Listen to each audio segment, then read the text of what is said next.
You know, whenever we talk about the House of Lords, it feels like the debate just gets stuck in the same old rut, right? But what if we've been missing the real story all along? Today we're going to dig into the unspoken burden that this institution is carrying and why seeing it that way pretty much changes everything.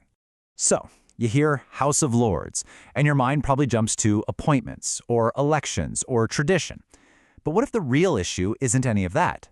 What if it's about all the jobs the Lords has been forced to take on, just because nobody else could or would? That's really the question at the heart of this whole explain. All right, so let's jump in where most of these conversations usually start. That very familiar and often pretty heated debate about ethics. And look, it totally makes sense why the conversation always kicks off here.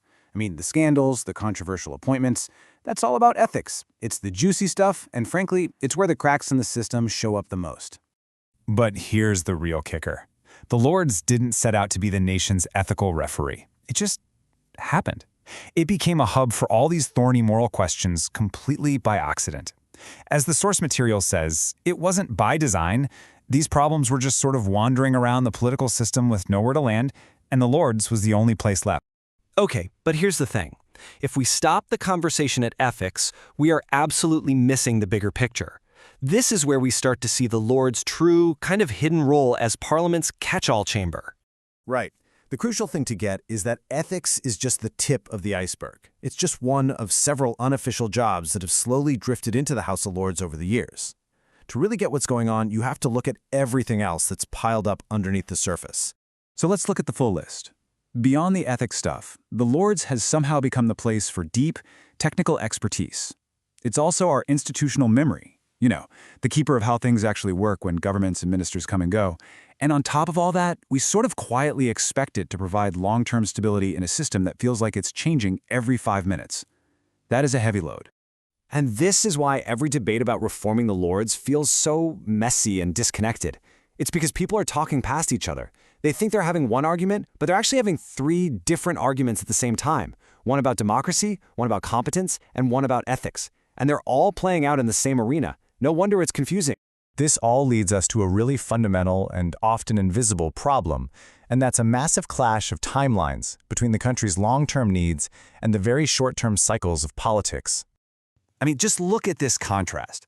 On one side, you've got these huge, slow-moving systems like healthcare, defense, infrastructure, things that take decades to build and change. And on the other side, you've got the frantic pace of politics, where priorities, ministers, and even whole governments can change every few years. Those two speeds are just fundamentally in conflict. So what happens with all that tension? Where does that conflict go? Well, it turns out the Lords became the system's unofficial shock absorber.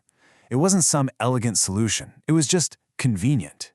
It was a place where all that long-term perspective from former experts and ministers could land. It's yet another critical job the chamber just ended up doing by default.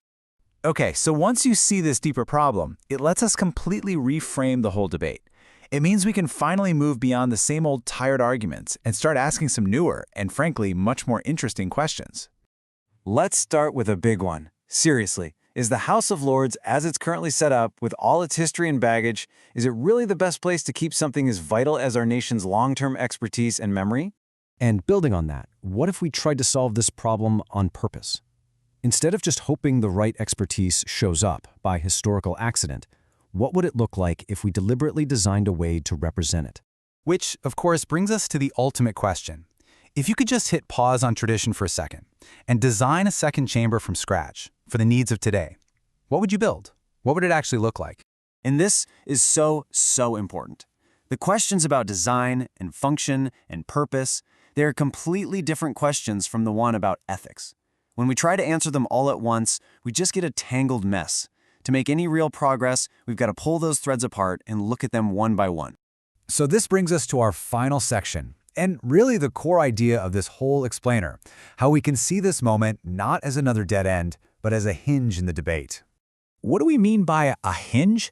It's simple, really. It's a pivot point. It's that moment where you consciously decide to stop having the old, stuck conversation and instead swing the door open to a new one. And that's really what we've tried to offer here. We see this explainer as a hinge.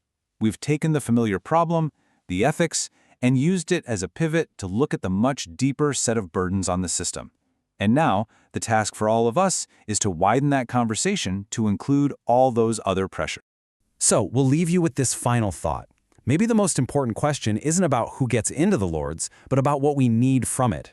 In a political world that's always moving, what is the one thing we quietly expect our upper house to hold steady for us? Answering that, well, that's where the really interesting work begins.